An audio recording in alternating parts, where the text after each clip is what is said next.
이 책은 돈을 쓰는 법을 가르치지 않는다. 그런 일이 가능했다면 이 책의 제목을 지출의 과학이라고 지었을 것이다. 나는 돈을 다루는 예술에 관심이 더 많다. 예술은 객관적인 공식으로 표현할 수 없다. 예술은 복잡할 뿐 아니라 종종 모순적이다. 그러면서도 사람의 독특한 개성이나 성품을 들여다보게 해주는 창문의 역할을 한다. 개인의 특성, 욕심, 질투심, 사회적 지위, 후회 같은 인간의 복잡한 심리와 관련이 깊다. 이것이 이 책에서 주로 다루는 내용이다. 나는 다양한 각도에서 접근하려고 노력했다. 하지만 여러분은 이 책의 내용에서 몇 가지 공통점을 발견할 수 있을 것이다. 하나, 돈을 쓰는 방법은 두 가지다. 하나는 더 나은 삶을 살기 위한 도구로 이용하는 것이고, 또 다른 하나는 사회적 지위를 가늠하는 잣대로 활용하는 것이다. 많은 사람이 전자를 염원하면서도 결국에는 후자를 추구하는 데에 평생을 보낸다. 둘, 돈은 당신이 이용할 수 있는 도구다. 그러나 주의를 게을리하면 돈이 당신을 이용할 것이다. 돈은 당신이 알지 못하는 사이에 당신을 인정사정 없이 이용한다. 돈은 경제적 자산이면서 동시에 심리적 부채다. 맹목적으로 더 많은 돈을 추구하는 행동은 정체성을 파괴하고 개성을 통제하고 행복을 박탈할 수 있다. 셋, 돈을 쓰면 행복해질 수 있다. 하지만 그 방법은 간접적이다. 돈 자체로는 행복을 살 수 없다. 그러나 자유를 얻고 삶의 목적을 찾는 방향으로 활용할 수는 있다. 크고 화려한 집을 구매한 사람이 행복을 느낄 수 있지만 그가 행복을 느끼는 이유는 그 집에 가족이나 친구들을 초대할 수 있기 때문이다. 그 말은 그를 진정으로 행복하게 해주는 것은 돈이나 큰 집이 아닌 가족과 친구라는 뜻이다.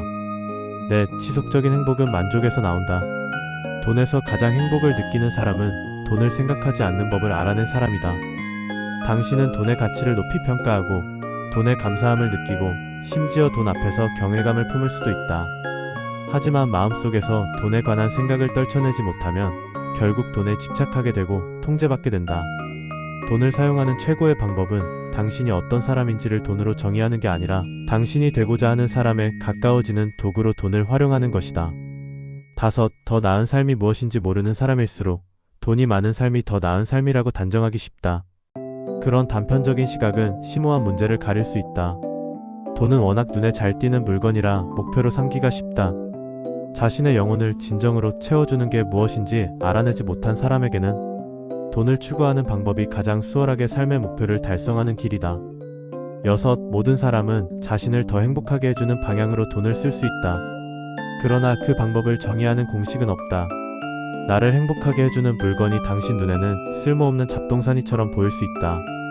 어떤 삶의 방식이 옳으냐를 두고 토론을 벌인다는 것은 개성과 취향이 다른 사람들이 서로를 향해 자기 이야기를 늘어놓는 것에 불과하다.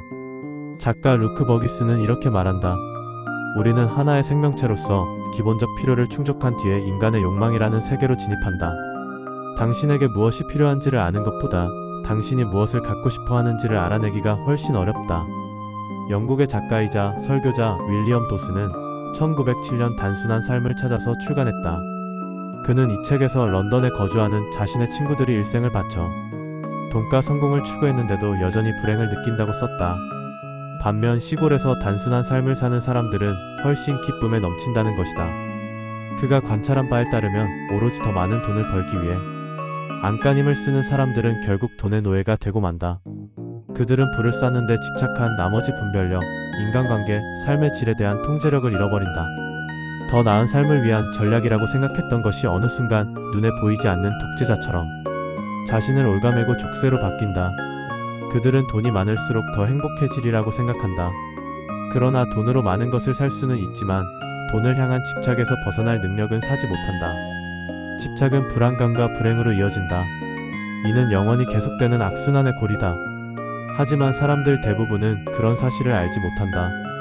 당신이 사들인 물건이 본인의 행동에 너무 큰 영향을 미쳐서 당신이 그 물건을 소유했는지, 그 물건이 당신을 소유했는지 분명하지 않을 때가 있다.